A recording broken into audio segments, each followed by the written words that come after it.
This podcast is sponsored by PAX. Whether on water, on land or in the air, PAX bags are both versatile and flexible backpacks that are perfectly suitable for your requirements in the most demanding of environments. PAX bags are highly regarded due to their exceptional performance in pre-hospital and in critical care environments. Renowned for their durability, they endure harsh conditions while providing rapid and reliable access to essential kit. So their well-organised compartments and customisable configurations enhance efficiency in high-stress situations. PAX bags are designed with infection control in mind and are easy to clean and disinfect. Their highly visible colours and reflective strips add quick identification and adherence to quality standards, assuring reliability. The versatility of PAX bags caters to a diverse EMS providers, but also delivers vital equipment and durability and ease of use for pre-hospital critical care services globally. I've used PAX bags in a number of critical care situations and they're absolutely excellent. Please see the show notes for further details. You're listening to the Pre-Hospital Care podcast on the Medics Academy Network. Welcome back to the Pre-Hospital Care podcast. In this episode, I've got Keiren Rodwell with me. Keiren is a paramedic for London Ambulance Service who's currently seconded to London's Air Ambulance. Keiren is one of thousands of paramedics who in recent years has come to London to work as a paramedic from Australia. In 2020, Keiren became a huge driving force behind raising donations and awareness of the bushfires back in Australia, leading him to be awarded a VIP Employee of the Year award. He joins us today to talk about his experiences and give an insight into life as a paramedic in London. Welcome to the podcast, Keiren. Thank you for having me on. So let's get into it, mate. So Keiren, what made you want to become a paramedic and what brought you to London? Yeah, so I think, to go right back to the start. So I think growing up, so just to give some context, I grew up in a small country town in Australia, in a little town called Bombala. So a small country town, 500 people, and I played a lot of sport. It was kind of what I did. It's what my family did as kids. And the main sport I played growing up was basketball. So played a lot of basketball, played rugby league, everything you kind of get your hands on, and just really enjoyed it. And then there was sort of a situation where one night after basketball training, someone really close to my family and my friends died, unfortunately. I was 16 at the time, and I remember sort of within that moment just being completely overwhelmed with the situation. I'd never really experienced anything like that before. And it was, the paramedics came, and unfortunately it was my basketball coach, Robert. He died. He had a massive MI. And yeah, I just remember sort of how they handled the situation. I don't even really remember what they said, to be honest, but I remember how they made me feel, and my sister and my mates and that at the time. And I think within that moment, it was a very sort of raw experience for me. And I just remember, I was like, wow, they've guided us through this moment. That's a pretty amazing thing. And my mum's a biology teacher. She's a science teacher. And I was always interested in sort of physiology, pathophysiology in the human body. And it seemed like a combination of those things. So that moment within my life, as well as sort of personal interest with, learning about the human body. And it seemed like a good mix for me. So it just progressed over time. And then I went to university at Charles Sturt University in Bathurst, in Australia. And I remember, so I decided after that sort of point that I wanted to be a paramedic, and just see where that would take me. And I had a mate, Joey Platts. So I'm not sure if you've ever met Joey, but he's from Bombala as well. So we grew up in the same town. He's a few years older than me, but when he was finishing university, he was in the very first cohort of Australians that was coming across. And I remember chatting to him. He used to work as a lifeguard at the pool, and he just come down for a day. He's like, "Oh mate, I'm moving to London." I was like, "What do you mean? Why are you going to London?" He's like, "I'm going to work as a paramedic there." And I remember thinking at the time, I was like, I didn't realize this was a thing. I'd never been overseas before I moved here. And I just thought coming to London would be an awesome opportunity to work and, through that period. So that was right at the beginning of my university, and I spent 3 years researching about it, learning about how it sort of works, the different, exposures that you would get in London compared to different parts of the world. And then, I was like, okay, I think I'm going to do this. Kept in close contact with him, and he was having a great time. Message and just tell me the reality of the situation, and everything, and I thought it'd be a good opportunity to move overseas, sort of go on a bit of an adventure, and work in a different country and all that sort of stuff. So yeah. And what year was this, Keiren? What year did you qualify and come over to London? Yeah, so I finished university in 2017, and then I moved over here February 2018. Awesome. And I think if I'm stands to be corrected, I think the first cohort, like Joey's lot, were probably over in about 2014. Does that sound right? Yeah, so I think it would have been early or the end of 2014, early 2015 around that time. The Trailblazers, the first That's lot. it, yeah. Exactly. Yeah. So mate, tell us a little bit. So I think something like a third of paramedics in London are from Australia now. There's some statistic out there. I'm not sure if you're aware, but I think it's as much as a third of all paramedics in London are from either Australia or New Zealand. It's an incredible statistic. How have you found it? What's working in London like so far? Yeah, I've loved it. I mean, it's been unreal. I think initially I was only going to stay here for 2 years. I think there's a lot of Australians that come across and they think they're going to do their 2-year sort of sponsored visa. But no, I just fell in love with it really quickly. For me personally, it was a big change. So as I said, I'd never been overseas before I moved over here. Just jumped on the plane with a few mates and came across. I always knew that I wanted to work in London throughout that time, so I didn't apply for anywhere in Australia to come across. But it's good, like working in a large city, metropolitan area. The exposure is really big. Had a pretty sort of a varied experience in regards to different roles I've done. Started out in Ilford, so I started in Ilford on a DCA working on a truck, and it was great. I had a really good experience, met a lot of really good people, and then just developed over time. I think from my perspective, sort of probably being Australian, it sort of develops incrementally. So coming over and you've got to get your driving sorted. So spending 14 months being a tender was perfect for me. Like I needed the experience, I needed the exposure to patients, and then developing. So get your driving course done, and start working on a fast response vehicle, developing through that, being first on scene to jobs and learning all those kind of things, and then worked on TOU and worked in the clinical hub and now on HEMS as well. So it's been a really good experience working all over London, different parts and different roles as well. Yeah, it's a lot of that's a busy 5 years, mate. From 2017, you've crammed a lot in that time. Fair play. I guess another question. There's other ambulance services in the UK that have been recruiting internationally over the last few years. Was there anything in particular as to why you wanted to come to London? Or you had friends? I know that you said you had friends that had been working here, but was there anything else in particular? So I think the big driving force was just probably familiarity with having some mates that are over here that had a really good experience as well. I wanted to live in London itself for the city, and just everything that provides, just really busy. I've had a few mates that worked in CCAM or other areas as well. And then just how busy the work is, like the patient exposure is great. You get to experience a lot in a really short period of time. The call volume is really big. And through that, just developing yourself as a clinician, as an individual, and then the opportunity here as well. I really believe, here in London, if you're willing to work hard and you're willing to push yourself, there is opportunities out there. And if you're willing to meet people in the middle with that, they'll give everything back to you. So it's been unreal. And that was something that sort of Joey always reiterated to me, and that was something that I was like, I'm really going to try and grab this both hands and take that opportunity. Yeah, Joey was definitely a good one for that sort of thing as well. Going to turn into a podcast all about Joey Platts, isn't it? If he's listening. Cool. So, could you tell us a little bit about, so for some of the listeners in the UK and people like myself who don't have any experience of the ambulance services in Australia, can you tell us a little bit about some of the differences between either working in London or your understanding of UK ambulance services compared to back home? Yeah, sure. So I think for me personally, I've never worked as a qualified paramedic in Australia. I did my student placements while I was at university.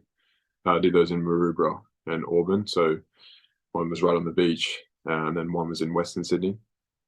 I guess in saying that, that's probably a metropolitan area. Well, it is a metropolitan area, the major one in New South Wales. I grew up in New South Wales. Being in London, big city, really short commute times, getting to hospital really quickly, with a lot of different resources, whether that's a major trauma centre or getting to a HAC. Growing up in Bombala, there was very limited sort of resourcing being in a rural environment. So the distance to hospital time is massive comparatively. It might take you upwards of an hour and a half, 2 hours to get to an MTC or to get to a hack as well. But yeah, so I mean, a lot of my experience was only going to be from what people have told me or what I've read as well. But yeah, I think, as an overarching thing in the UK, you've got the NHS. So the funding is sort of a universal denominator between all the different areas. Whereas in Australia, you have, state-run bodies. So each individual state has their own ambulance service, and that has positives and negatives either way. And then you've got the Medicare as well. So Medicare, I guess, is the equivalent to the NHS really, but there is a levy for ambulances, and you will have to pay a fee if you have that unless you have private cover. But I guess that's like an overarching thing. Maybe a few differences within the service itself. So in Australia, we only have paramedics, whereas in the UK, we've got EECs, we've got AAPs as well. So a little bit different within the systems.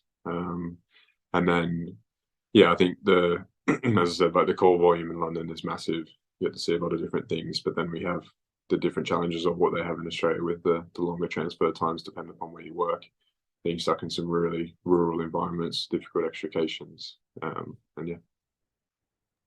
So just to confirm, mate, so there's a like 2-tiered emergency healthcare system in Australia, is that right? So if you've got like private medical insurance, it's Medicare, is that the name of the organisation? Yeah, so Medicare is like it'll be available to everyone, and within that, it'll cover different things. So it depends on sort of your status. But if if you do call an ambulance and you don't have private health cover, then you will have to pay a fee for that. It's not expensive to get ambulance cover. It's just like a monthly sort of payment. But within the UK, that would just sort of be covered straight away by the NHS. And dependent upon your financial status, that'll be a different thing in Australia. But for example, like even where I went to school, the hospital was literally across the road, and people would, say someone would fall over and break their wrist in the playground. But if they got an ambulance and it was literally across the road, there would be a fee for that. But it just depends on the family and the individual's sort of circumstance. So do you think, just as a genuine question, do you think that as a result of the way the systems are set up in Australia, there's a different, if you were to work, say you're working in a critical care team in Sydney, do you think there's a difference in the sort of exposure to certain patients you might get as a result of the requirement to pay a fee, or if it, No, I don't think so. Not within like a critical care. I think that would be different. So I think critical care is a very different situation, but just as a baseline, frontline ambulance, I think if you fit the picture for requiring a critical care intervention, then you'll get all that and it'll be covered. So pretty comparable to the UK then. Yeah.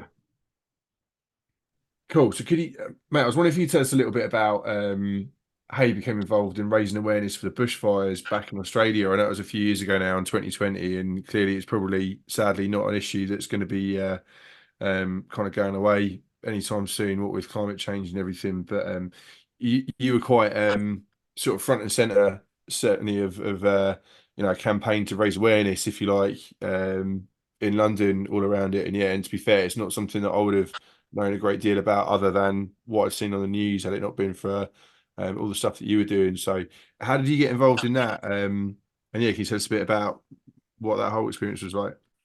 Yeah, so I think it was just one of those situations that arose. I think bushfires in Australia aren't uncommon, especially every summer. It is normal to have bushfires, but the magnitude of that at the time was pretty horrific, to be honest.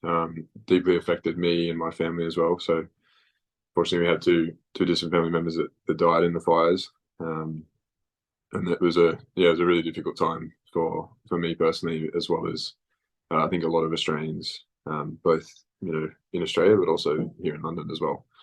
The way that I kind of got involved with it was there was a team leader, Debbie Richmond, who contacted me and just said she'd seen it on the news about the bushfires. Was there anything that, as a team leader, could there be any support that was organised for Australians? And I think it was a really thing that I'll be really grateful for, to this day and forever, really, because it was tricky. There's a lot of Australians that were still going to work and trying to look after the people of London to the best of their abilities, but they've got all of this stuff going on back in Australia, which was presenting some really big challenges. And just sort of like mentally going back through that, the timelines within Australia and the timelines here in the UK were making it really difficult. So, I had a lot of friends where we're getting information about where the fires were and sort of who was in danger at that time, depending upon where they lived. And you'd be, if you're on a night shift, it's fine because then you can communicate to your family. But throughout the day, the greatest threat to life was in the middle of the day when it would be the hottest, and then that's when the fires would move rapidly to different locations. So you're trying to be at work and you're trying to be present and trying to do the best you can for the patients in front of you, because in all honesty, that's what they should get. That's what anyone should expect. But then you've got this thing in the back of your mind where you're worried about your family and essentially, is your family going to be alive? Are you going to be able to contact them? Is everything going to be all right? And it felt like a very powerless situation. So I think by Debbie contacting me, she just asked the question, is there anything that can be done? Can we support you guys in any way? And I hadn't really spoken to anyone about it except for sort of my close mates and my crewmate at the time. And I just said, yeah, I think there's probably a lot of Australian people that needed some support at the moment. They've probably got a lot going on and maybe they haven't expressed that to you. And that sort of just developed over time. So through that sort of really, I guess, short period, maybe week and a half, 2 weeks, I had mates that the fires are going through, they're burning down telecommunications towers, so they can't even contact their family and they're not sure what their status is, and yet they're still here. And they're also stuck in the UK because they can't get flights back to Australia at that point because the smoke was so bad, so the flights were unable to land. I was just like, yeah, I think they're probably going to need a bit of assistance. And then that sort of developed in a way where it wasn't anything, that I expected. And I think it just happened organically. But then the communications team got involved.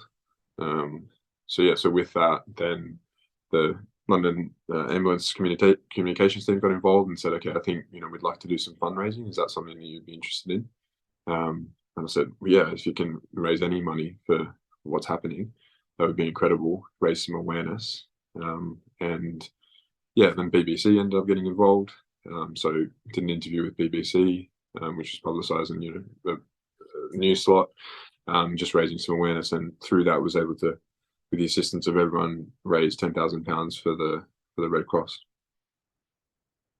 Mate, it's awesome. And even though I know it was a few years ago now, it must be really difficult being over here and having all this stuff going on back home, and almost like you said there, sort of feeling helpless, being so far away, different time zone completely. But yeah, I think it's, I remember at the time, I just think it's a really, really awesome story, an awesome example of, how people support each other in London. I think, when you work somewhere where it can be really tough, it can be really challenging. Actually, like, in my experience, I feel like these are the places where often you feel like people support each other the best because of the nature of the work and stuff. Does that echo your sort of feelings? Yeah, massively. I think people maybe see it on the news, but when you see someone that it is personally affecting, it resonates a lot with you.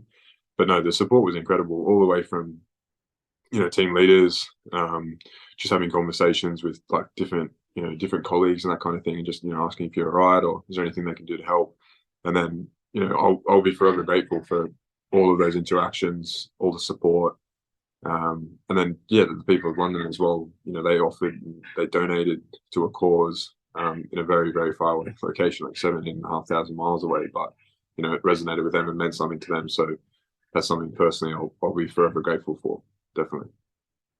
That's awesome, mate. It's really good stuff. Tell us a little bit about your secondment so far. How's it going? You're 7 months in now, is that right? 7 months on London's Air Ambulance. Tell us a bit about that.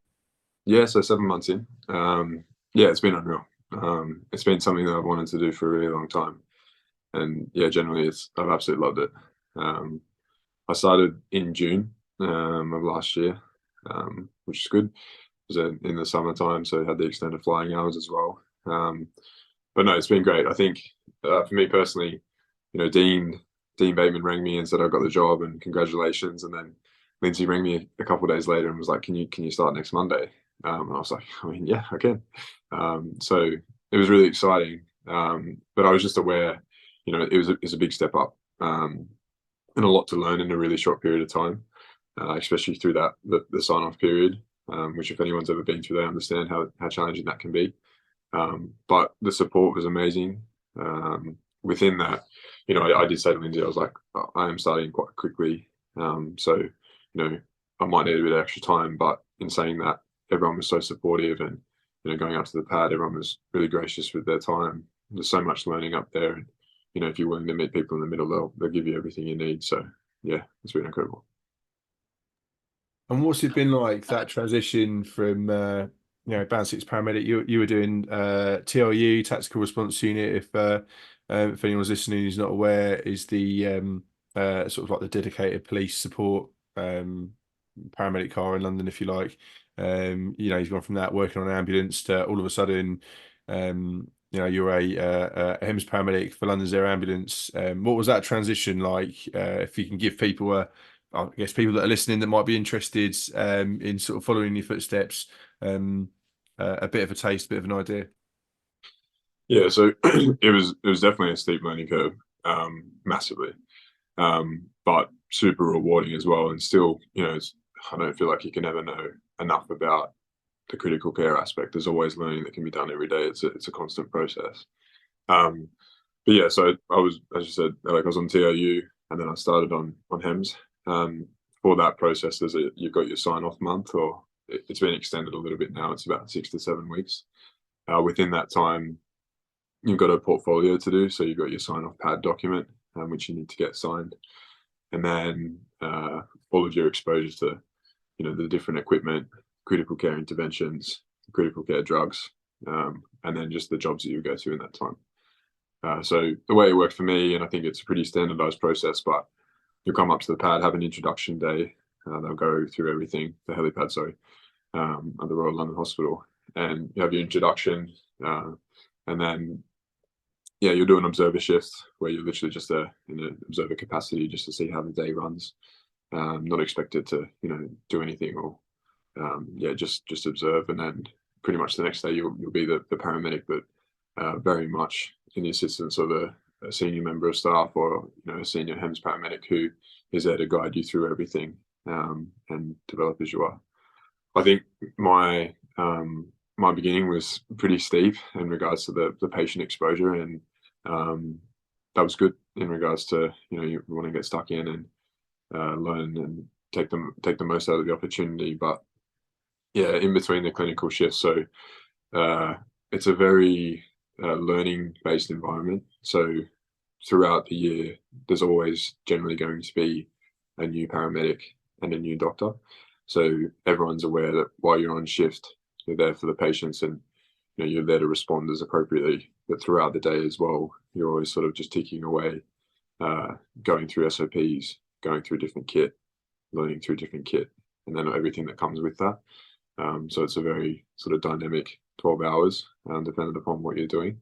But yeah, so throughout that period, the 6 or 7 weeks, going through all of the different pad documents, learning the SOPs, doing moulages, doing all the different sort of rapid reviews and D&D discussions as well, and then just developing yourself over that period. So then you'll kind of have like a penultimate day where you'll do your sign-off day. And your sign-off day will be at the conclusion of that 6 to 7 weeks, where you'll be assessed by one of the senior leadership team as a paramedic. For the doctors, it's a little bit different. I have one of the consultants there that'll be with them, and on that day, you'll be quizzed pretty much from the beginning to the end, depending upon sort of how busy you are. So you'll be going through SOPs. They'll be asking you to do moulages. They'll be assessing you on sort of your performance on jobs, your CRM, and then just sort of, I guess, your general sort of demeanor and how you conduct yourself throughout the day. They want to know that you're responsible, you know, that you're capable. And in all of this situation, it's really important because, during the day shift, you might have a 3-person team, but on the Medic 2 shifts or Medic 3, generally Medic 2, you'll be with a registrar. They might be in the same sort of equivalent time frame. in your secondment as well, and you're going to be going to all these patients as well. So have to be ready to go with everything. You said a little bit there about being assessed on your CRM. Yeah. So just to throw this one in, what sort of things, what are good examples if from your point of view, your opinion, good examples of CRM, or how do you go about your CRM, your crew resource management, and what sort of things have you been either given as feedback or have been are almost like good standards of CRM at London's Air Ambulance? Yeah, so I think maybe if I kind of like zoom out and I'll come back into me personally, but I think when you start, or when I started, you kind of got this idea of what you think the perfect job is in regards to how you can get everyone and get to where you need to go. But I think in those snapshots of those different job presentations, you just got to develop. So you're probably with people you've never met before. You're with patients who are really sick, who need interventions really quickly. And I think it's about quickly developing a rapport with your colleagues that are with you from London Ambulance Service, and then optimizing that environment for everyone to the best they can so they can work to their full capacity. And then from that, it comes back to the patient as well. So, introduce yourself, be polite, just say to them, okay, where are we at, guys? What are your plan? What have you found? And then sort of within that team dynamic, within London Air Ambulance, the paramedic and the doctor have sort of designated roles within that situation. As a paramedic, you'll be sort of running the scene, making sure scene safety, appropriating kit, and then the doctor will be doing their primary survey, trying to see their findings, and then working out what the appropriate pathophysiology or the pathway is for that patient. As a paramedic, you need to kind of have like one ear in as to what the doctor's finding. They'll usually be verbalizing what injuries they've found with the patient, what their concerns are, as well as getting everyone from the London Ambulance Service to do your coma and get all of your processes started as well. So I think really quickly identifying where the team's up to, and then what skills they can do on scene, and giving them opportunities to do their skills, because that's what they should be doing, so that you can get multiple things done in conjunction at the same time. So I think that's from my experience, and that's something that I've tried to develop throughout, because maybe not working in the LAA system, I'm used to working on a car by myself. You rock up and you just get stuck in and do things at the same time. But sort of managing that scene where you've got multiple things happening, and we're getting access, we're getting the packaging done appropriately, there's a blood getting done or a kit dump, and how can we shave time off efficiently to get to this person to definitive care or that intervention that they need really quickly, is a constant process trying to refine all the time. Without getting stressed and shouting and losing the team, right, is so important. I think CRM is probably, and I'll be if you disagree, please say, but I think it's probably one of the most important sort of characteristics, if you like, of a good HEMS paramedic. It's little things, isn't it? Using names, and I think just trying to be like a human being, a normal person, not trying to be like a robot or anyone different than you are when you're having chats like this with a mate. Just treating people like they're people, right? Recognizing that they're stressed and we're working in stressful situations, and it's really different as well, isn't it, when you're used to turning up first when you were out on TRU to now turning up slightly more mature scenes, perhaps seeing your colleagues, either ones that you know or ones that you don't, creating these flash teams, but you're now turning up later with someone else, on a big red helicopter wearing orange, and you've got to I think it's sort of insert yourself into that environment team. Insert sounds like the wrong word, but you know what I mean. To try to for the benefit of the patient, try to all come together and move towards the same shared outcome, right? But yeah, it's definitely having that recognition that who's really stressed, who's really struggling. And I think the big thing for me has always been almost putting the needs of the team, the needs of my colleagues on an equal footing as that of the patient. because you and again, correct me if I'm wrong or you feel differently, but a HEMS team can't look after in those initial stages. They can't do all of that stuff that needs doing by themselves. Like, you're reliant on the team. There's a reason we send lots of people to these types of jobs, right? Yeah. That sort of Yeah. ring home. Do you agree with that? Yeah, 100%. Like, none of this stuff you can get done by yourself. And for that patient experience, for that patient outcome, it's really going to be how well you work as a team all together. And I don't mean separate, but everyone on scene from different agencies as well, the police, from the fire service, from everyone. How you can get people on site quickly, identify where you need to go, and then just rapidly push those interventions to get the patient to where they need to be. So yeah, it's definitely a skill, one that I think probably all of us are trying to improve and refine over time. But yeah, no, I think, as you said, like, it's just about just being a decent person and speaking to people, and then really trying to push the pace and push that momentum on those jobs. And it's an awesome thing when it comes together, isn't it? Touching on that, do you think you could maybe talk us through what's the typical day for a London HEMS paramedic? And I know obviously there's a depending on the day, you're kind of almost working in a slightly different setting. So can you maybe talk us through that? And do you have any that what days that you prefer, or give us an insight, mate. Yeah, so I think there's a few sort of different shifts that you do on LAA. So you've got the medic 1, you've got medic 2, and then medic 3. I'll probably go through medic 1, but yeah, there's a very there's a daily routine. So there's a set. It's quite ordered, it's quite structured, and I think that's quite valuable for what it is as well. So normally the shift will be from 6:30 to 6:30. That'll be a normal day shift, 12-hour shift. You'll take a handover from the night team, generally up at the pad, or dependent upon, if they're out on the job, or maybe you'll meet them downstairs as well. But normally you'll take a handover from the night team. They'll just pass on any if there's been any kit issues, what the status of the blood is, and then what vehicle you're on. So you'll have that very formalized conversation in the morning, and then you'll go from there. So within London's air ambulance, we don't fly at night time, so only flying within the day sort of period, and the aircraft will come in from Norfolk at 8 a.m. So generally what will happen is you'll be up on the pad, you'll take your handover, you get your kit, and then go down to the car. So go down to the vehicle, do your car checks, so do all your appropriate driver checks and check all the kit in the back. Generally this will be, say, on a medic 1 shift, you usually be a three-person team. That'll usually be, depending upon the status, but 2 paramedics and a doctor, or 1 paramedic and a doctor. Generally, one will be training, so the consultant or the doctor or the paramedic and the senior paramedic.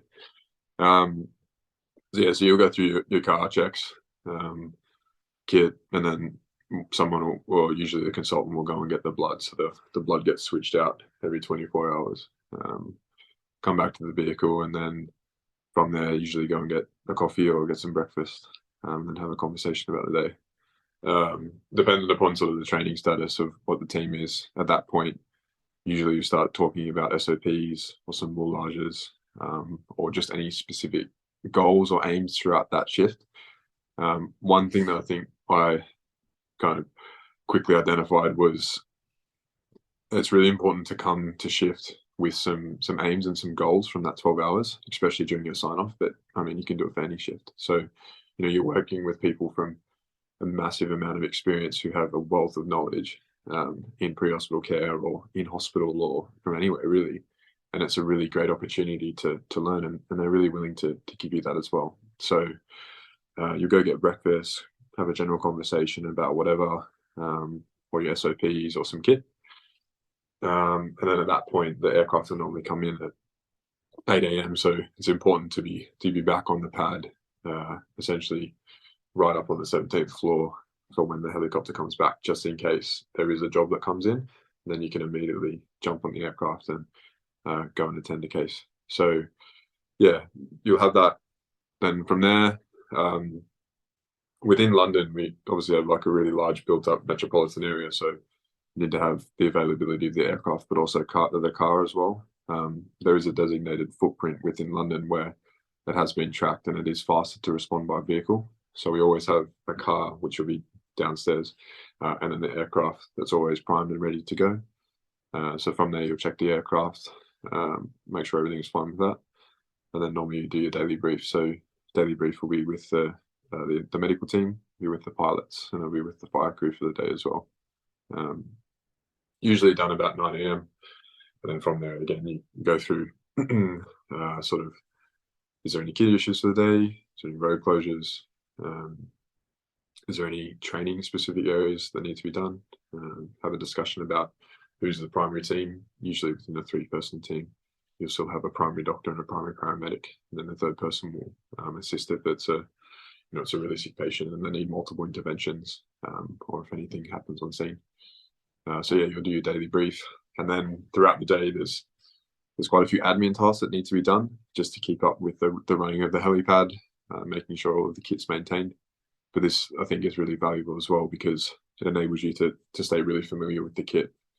There's a lot of changes that happen all the time just in trying to improve the kit, improving SOPs, and it gives you an opportunity just to rehearse things so that when you need it quickly, you're good to go for that. So yeah, generally there'll be monthly bag checks, so they'll have designated kit that needs to be checked throughout the day for dates, and then you've got your CD drug checks. So you do your CD drugs, make sure they're all squared away appropriate. Another thing, and mind you, I say all of this, but at all of these times, obviously, you could get a job depending upon where you are. So always ready to respond to a job, but this is other stuff that just happens throughout the day. So you do your drug checks, do your kit checks, and then you do rapid review. So rapid review is done with the team, can be included with the fire crew as well as the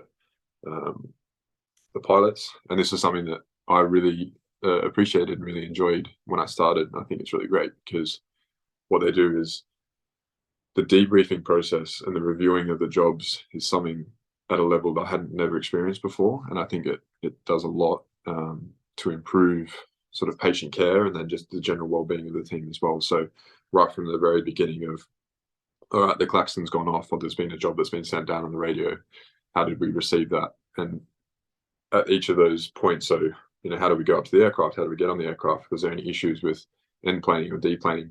And that review process of all the time can shave off seconds, can shave off minutes, and then you can get to the patient quicker. And if they're a penetrating trauma with bleeding, we know the time is ally. So that constant review of that process is really important, and that's what the rapid review is for. So yeah, the rapid review, you'll go through all of the jobs from the 24-hour period the day before, and through the governance app, you'll go through, review sort of the timings, patient presentation, all of the interventions, and then have a discussion about, okay, so if we were faced with this job, would we have done the same thing? Would we have done the same interventions? And if it's a particularly interesting case, or maybe there's something that needs to be reviewed or some discussion, then it can be highlighted for D&D. So within D&D, it'll be highlighted. And then there's another opportunity again for the team to speak about why they did what they did or what happened. And then, just develop that throughout the day. So yeah. And this is all before or even in between seeing any patients. Is that right? Yeah, no, exactly. So yeah, at all of these times, the klaxon can go off and you could attend a job. So there is quite a bit to do, especially on the medic 1 shift with that.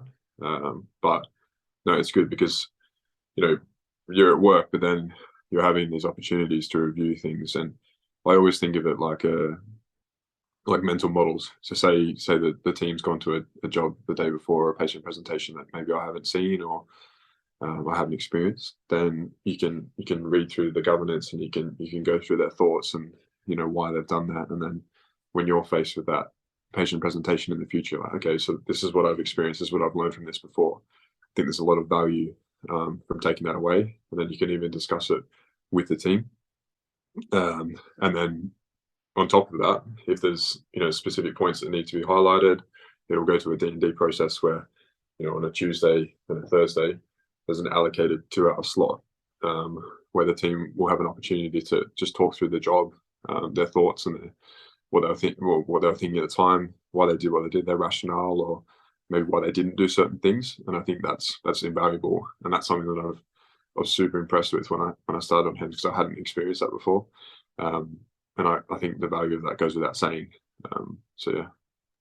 It's this concept of high performing teams, isn't it? And you're almost looking for those opportunities where, like, it's accepting that so rarely will a job go completely perfectly well from start to finish, but looking for those opportunities to continually improve that growth mindset, that growth mentality.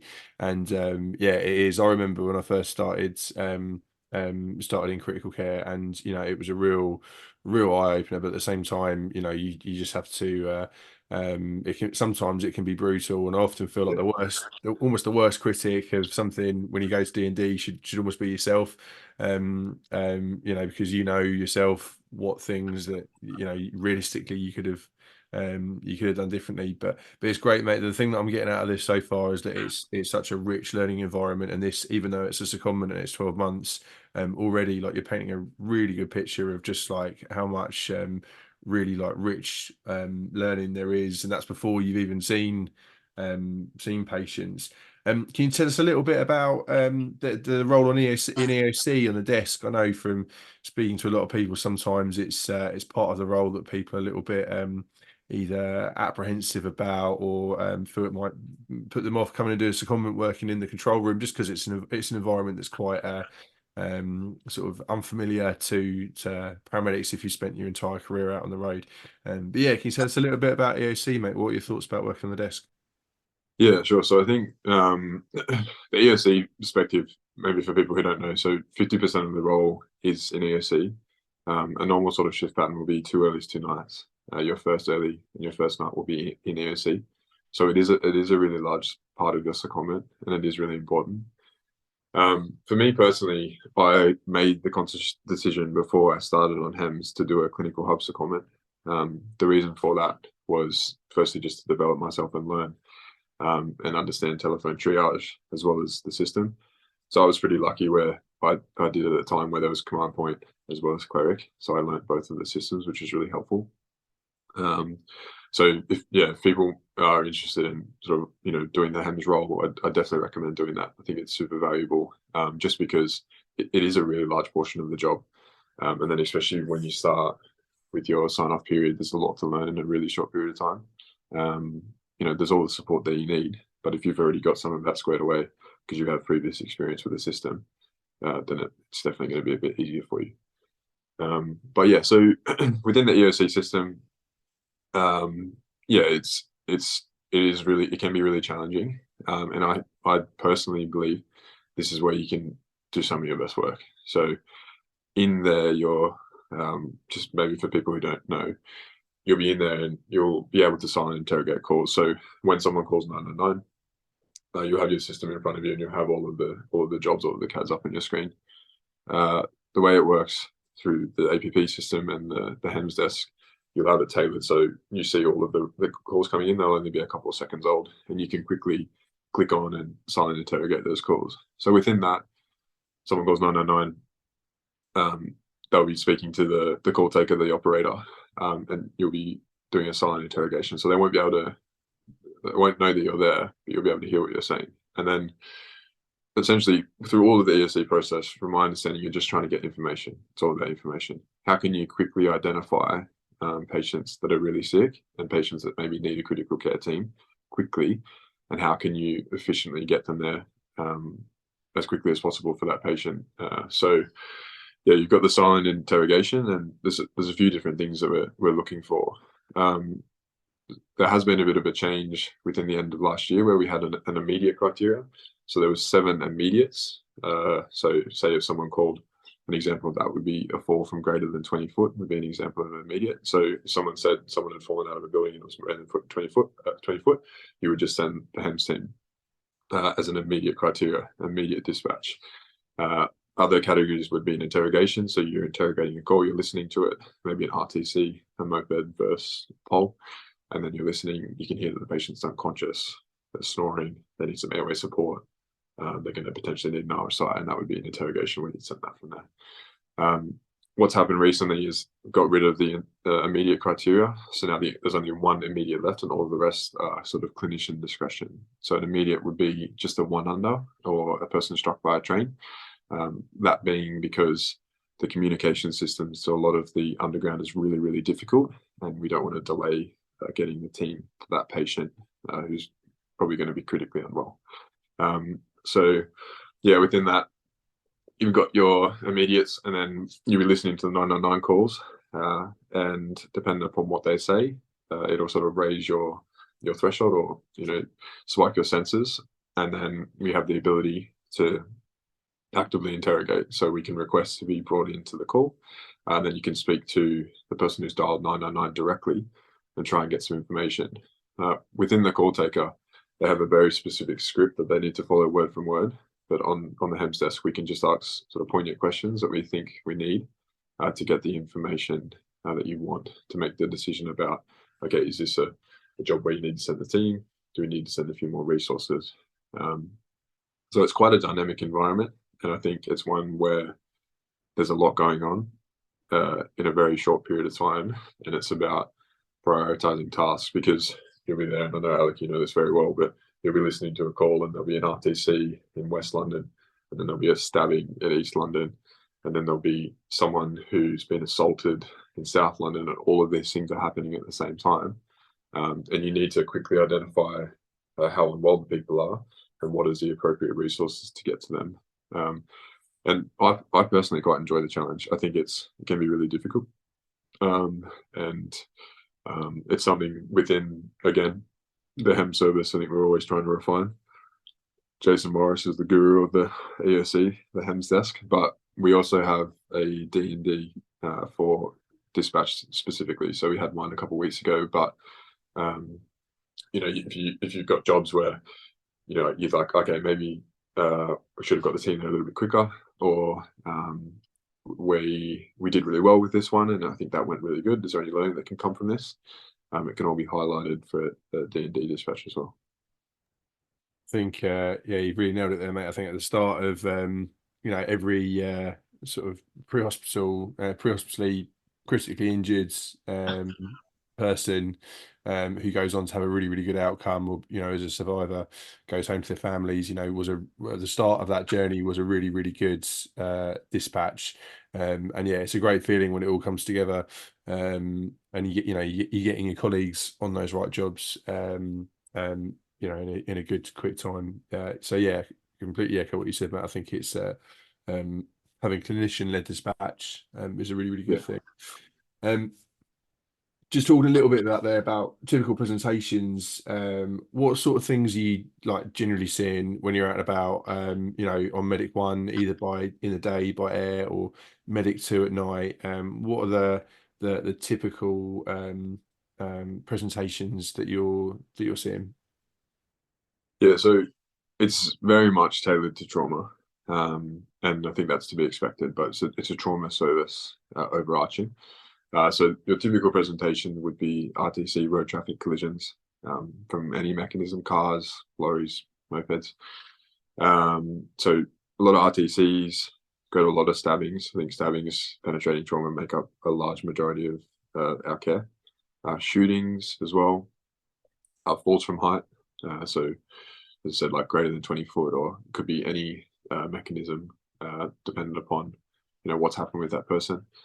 There can be work accidents, so on construction sites, issues with electricity, high voltage drills, scaffolding, people falling off or falling on top of them. Go to, what else do we go to? People trapped inside of vehicles, mainly from RTCs as well, but whatever mechanism. You've got your person struck by train. That's probably one that's quite unique to London. And it is quite a big presentation as well. So yeah, predominantly it is majority trauma, but we do go to some medical as well. And from my personal experience, a bit more medical than I expected.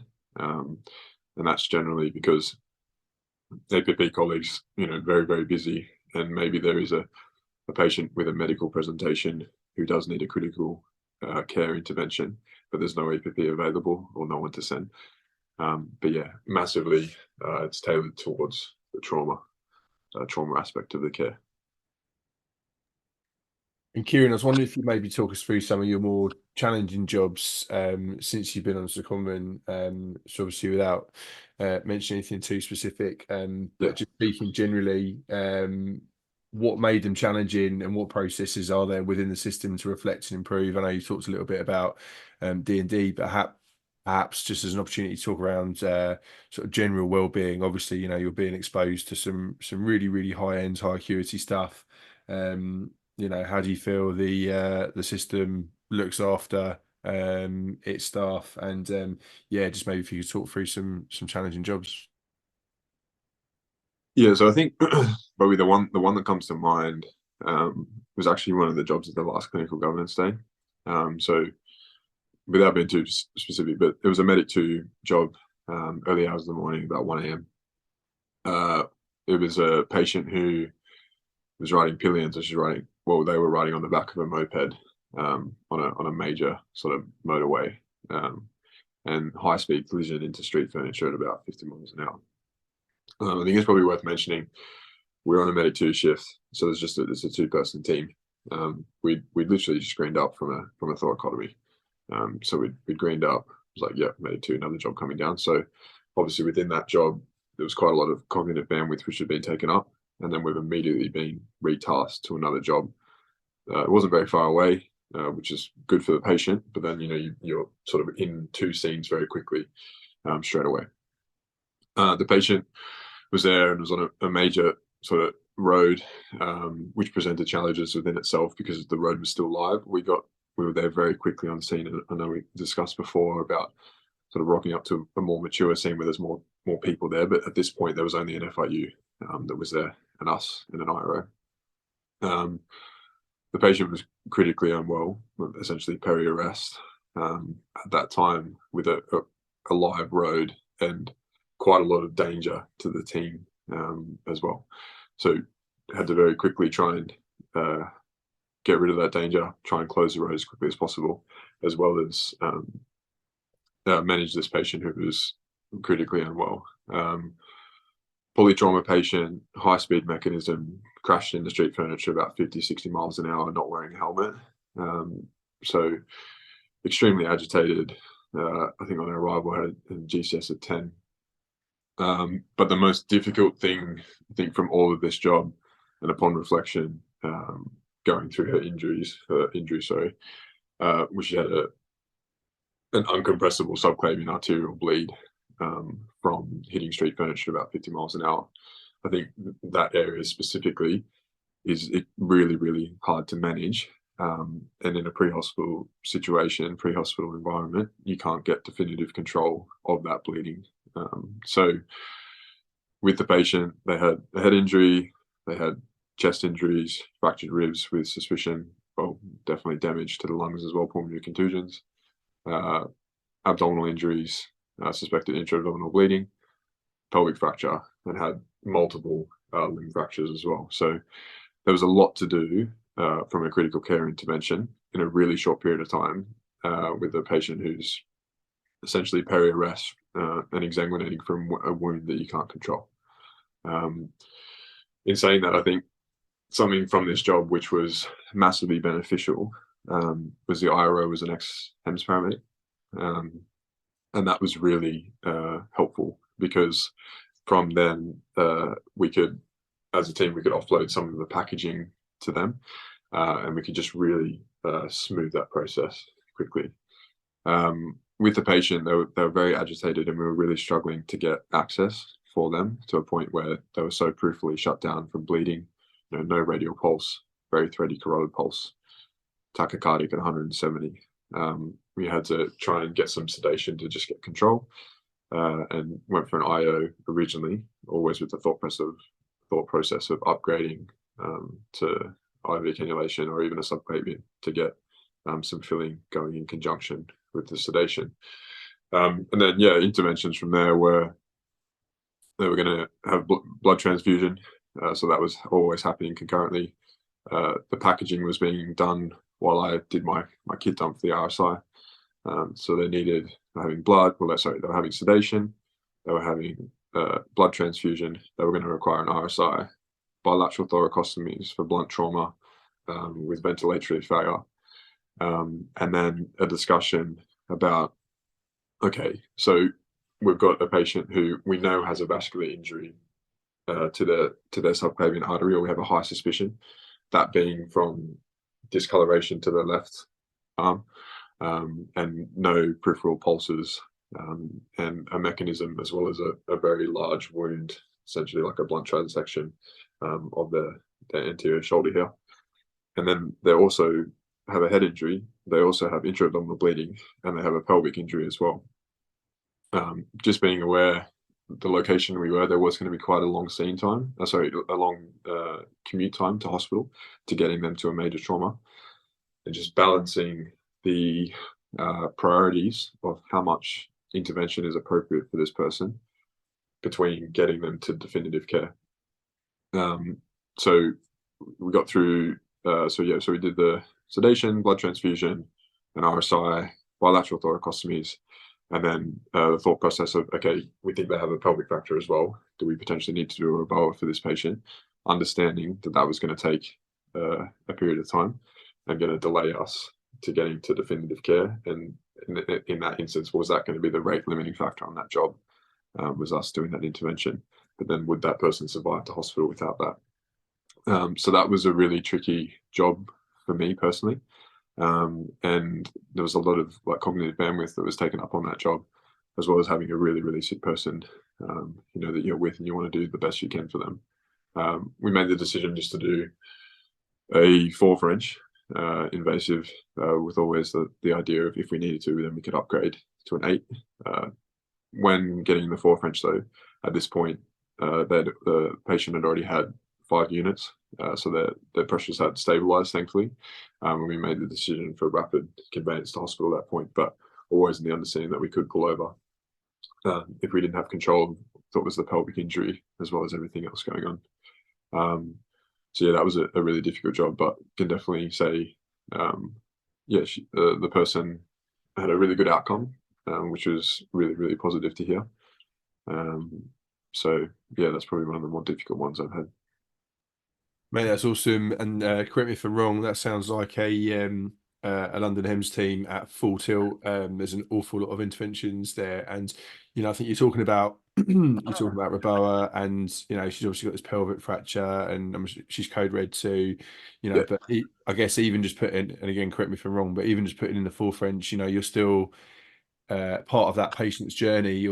It's anticipatory, and you're almost expediting her care for when she gets to hospital as well, but also making that decision that right now isn't the time to do, even that just it's like you give someone a hammer, everything looks like a nail, but Yeah. you've got this intervention, you've got this tool, but actually now's not the right time. But even listening to that, popping in the 4 French, that's still helping out the receiving team at the MTC later on. Is that right?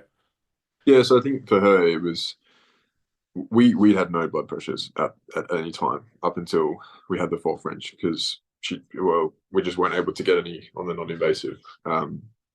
With that, it was okay, we are really struggling and we're not sure of her perfusion status, but we need to have some definitive numbers in conjunction with the polytrauma. We want to maintain appropriate ICP with a patient with all of these other injuries, especially one that we are not going to be able to get definitive control over, even though packed this wound, but didn't feel you need surgical intervention to get control of that. But yeah, the 4 French was to get a blood pressure, an invasive blood pressure, and to give some real-time second by second feedback, but always to have a really low threshold to upgrade to an 8 French and then go Roboa if needed. But thankfully, when the 4 French went in, that had quite a lot of transfusion at that point. And just have a really low threshold to put the 8 French in to do a zone 3 Roboa to get enough control to get them to hospital, to get them to theatre. I think as well, we were saying before maybe about the differences within Australia and the UK as well. We had we've got 2 blood boxes by default, but that sounds like a lot, but it isn't always. And depending upon where your patients are, thankfully, I say we had a long journey to an MTC. It's 25, it's 30 minutes. It's not an hour and a half, but all of these decisions need to be factored in as well. And is that patient going to be able to tolerate that journey when we are getting to a more limited supply of blood? But it's critical that we give that, and do we need to upgrade from there? So cognitively a very tricky job, especially as we just come from another really big job. And I think you asked a question about sort of processes for is it all right if you just ask that again, what you said specifically? Yeah, I think it's talking about sort of like the there's certain things that you'll also do on scene that can expedite the patient's journey and the care once they're received in the major trauma centre, right? So Sure. in a full French femoral line, like even if it's not going to immediately impact your care and decision making on scene, perhaps because you've already made that decision, you're not going to do a bowie, you're going to keep, you're going to just keep moving towards hospital, get them in the ambulance transport. That's still, they're the really, really key early building blocks that the MTC is going to want. That information, that bigger picture is probably not going to become quite clear until they're already at the trauma centre, and then the receiving team can then look at the bigger picture from a more informed place as to whether or not to do certain things because of all of the work that you guys have done. So does that factor into it as well? Is that quite a big part? Yeah, it can do. I think, if you have anticipated clinical course, and that can definitely be sort of a reason as to why you would, especially when you're talking about RSI. I think for her in this instance, it was just about trying to get those pressures quickly, and then to give us a bit of an extra adjunct to see if we needed to upgrade for a boa. Thankfully, it was okay. But yeah, definitely value, and then they have more definitive clinical picture when you arrive as well. But it's a balance, as you know, of okay, we can do interventions, but is it the right thing to do these interventions? Because are we increasing our scene time? When for this person, they were a code red RSI with an uncontrollable, uncompressible hemorrhage, and we are not going to be able to, in a pre-hospital situation, get definitive control of that. So sometimes less is more, but then you need to do enough for them to manage that patient properly. Knowing when to cut your losses and get him in, mate. It's great. It's an awesome story as well, and like real testament to all the hard work, training, input that you've had since you've been there. So yeah, mate, it's great. It's a great story, and really great as well to hear that she's had a good outcome. What do you do on your days off, mate? How do you stay sharp? Like, how do you keep yourself sort of in that, being an asset to the team, and looking after yourself? I know you're big into your fitness. I'm probably loading your answer there, but I'm sure there's more to it as well. What does the Rodwell do on his days off? Yeah, so I really enjoyed like training, fitness. It's something that's always been a massive part of my life, even since being a kid. I've always enjoyed sports in many different sort of capacities, but the main ones that I do at the moment is I really enjoy strength training and strength and conditioning. And then I really enjoy martial arts as well, mainly Brazilian Jiu-Jitsu. So yeah, a lot of my time outside of work is doing that. And that sort of opens up different things, and you can do a lot of different stuff within that. So I think for me, it's always been something that's been consistent through my life, but it was something that's been really helpful having done even before I started HEMS as well, because it's kind of my default. And then looking after yourself. So training, sort of nutrition, sleep, general well-being is really, really important. Because as you said, you do get exposed to some really sick people and some hyperacute scenarios. But yeah, I mean, within that, I think I've worked as a personal trainer in the past. That's something that I've done, and I've carried on that learning. That's something I did in my hometown. So yeah, I get my strength sessions in a week, and then I also do martial arts, Brazilian Jiu-Jitsu. Something that I started when I moved to the UK, and I'm pretty obsessed about outside of work. But it's great because you can go to class, you got your coaches, and you got your teammates there, and it's a very social environment. So training on my days off, I can go to like a lunchtime class, or I can go to an evening class.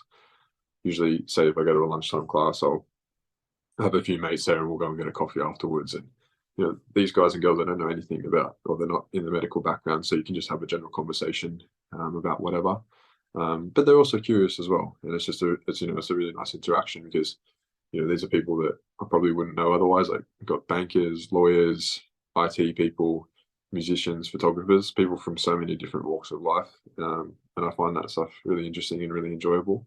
And yeah, just the thought process, I think it's quite similar with the martial arts in regards to the visualization, the rehearsing of specific scenarios, and the learning and the problem solving. It's quite similar, and I find that really rewarding. And then the strength training as well. So yeah, I've always enjoyed powerlifting, strongman kind of stuff. Dabbled in a little bit of sort of like CrossFit conditioning, but my flexibility isn't very good. So usually just do my main compound list and then do some conditioning as well. And hopefully, at least with the Brazilian Jiu-Jitsu, I imagine it's completely different to work stuff, right? It's good to do. I always think it's good to do things that are completely different day-to-day work stuff. Unless you've had a complete CRM failure and you're grappling on the floor with an E somewhere out of East London. But I imagine, mate, knowing you never have to pull out the martial arts on scene. No. Keiren, mate, just coming into land, I thought a really good question to close it on would be to ask you what advice you would give to any aspiring paramedics that might be listening, who are trying to break into the pre-hospital critical care or HEMS worlds. What would be your, sitting here now 7 months into your London's Air Ambulance HEMS secondment, what advice would you give to anyone listening? Yeah, so I think if you're interested in it and you have a goal to work on a HEMS team, I think build yourself up over time. So for me personally, it was something I knew that I wanted to do quite early in my career, and then tried to do different roles within the LAS or whatever service you are, that's going to really develop you for that. So it's really important just to develop yourself kind of DCA, so develop your skill set, and then working on a fast response vehicle, rocking up sort of first on scene, managing chaotic scenes by yourself, quickly identifying sick patients, sick pathophysiologies, and then getting the appropriate help there. Developing those, keep coming back to it, but those CRM skills, not just with LAS colleagues, but also other agencies, so the police, the fire, and doing that, and then working on TRU, that's another level again, and then working in the clinical hub, so through there learning the different systems from a London model per se, but learning how to use Cleric is going to offload a lot of your bandwidth when you sit on the EOC desk, because you understand the system, and then you can just focus on the decision making. Cleric's the software they use in the control room, right? Exactly. Yeah. So then you can just focus on interpreting the information and quickly identifying the critically unwell patients and getting them the appropriate help. But I think, so say like I go to a job and then we'll be doing the debrief afterwards, people sort of ask me if I've done any extracurricular studies, and I've done my bachelor's at Australia, and I personally haven't done my master's, and there's a lot of people that have done it, and I think that's really valuable. But I think developing yourself, and I know it might sound whatever I was going to say, but just get the basics right. Learn how to do all of your skills really well, learning how to be rock solid in your own skill set, developing your CRM, and getting people on side, getting everyone those flash teams, as you said, working really quickly, working really effectively, and then within a HEMS specific, take every opportunity you can. So this clinical governance day is the first Thursday of every single month. You're going to hear from some incredible speakers all around the world from different backgrounds. Going to learn about different jobs that the HEMS team, that the PRU teams go to. That's going to give you a massive amount of insight. And then I think doing your masters is great, and that's something that I will be doing in the future. But if you're on a job where you are with an APP, or you're with the HEMS team, and they say at the end of the debrief, or you're going through it, does anyone have any questions? So people don't seem to ask a lot of questions, but just ask. because, you know, all of these people have been in your position before. If you've got questions, I can guarantee that other people do have them as well. So, you know, please don't be afraid to look silly and just ask them about anything.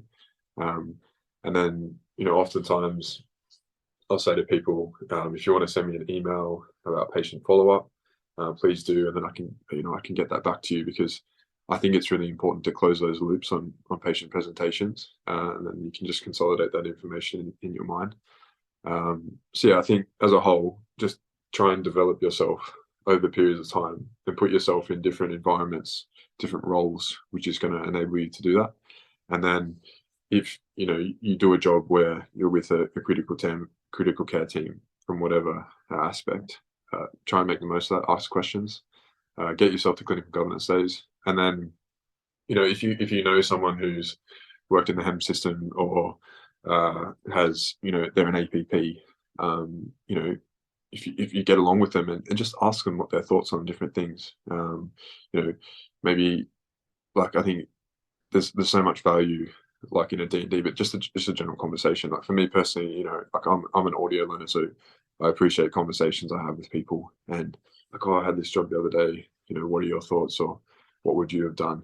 And over time that'll start to rehash, and you'll learn and you'll develop. And then when you do go to apply, you'll have a lot of information, and you'll have a lot of understanding that'll help you get to that level.